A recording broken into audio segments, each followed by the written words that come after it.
Sir Lenny Henry has found himself at the centre of a heated media storm after calling for an eye-watering £18 trillion in slavery reparations to be paid by British taxpayers to black Britons. The legendary comedian and comic relief co-founder outlines his demand in his new book The Big Payback, but the suggestion has provoked widespread criticism from politicians, commentators, and media figures. Appearing on TalkTV, historian Rafe Heydel-Mankoo mocked Henry's proposal, claiming, he's now written a book in which he says that British taxpayers should pay £19 trillion for slavery reparations, which is basically the funniest thing he's said since 1983.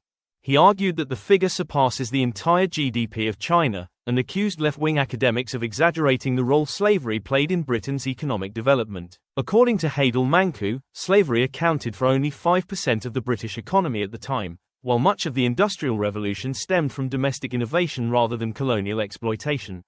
TalkTV host Mike Graham weighed in sarcastically, asking, "I thought we ended slavery." He then brandished his infamous Plank of the Week placard, hinting that Henry could soon be crowned for what the show views as absurd behavior or statements.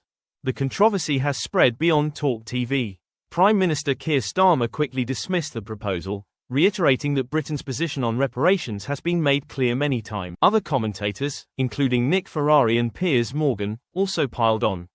Ferrari accused Henry of turning a serious subject into comedy, while Morgan shredded the idea with what he described as just 4 words, ridiculing the enormity of the figure. Heydel-Mankoo went further, insisting that activists like Henry are not genuinely interested in addressing slavery. "We were the first nation in the world to deliberately make ourselves poorer in order to advance a moral good," he argued, pointing to Britain's historic abolition of the slave trade. He then challenged Henry to address modern slavery instead.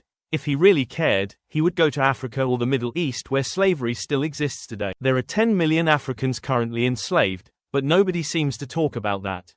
This is really about attacking Britain and the West.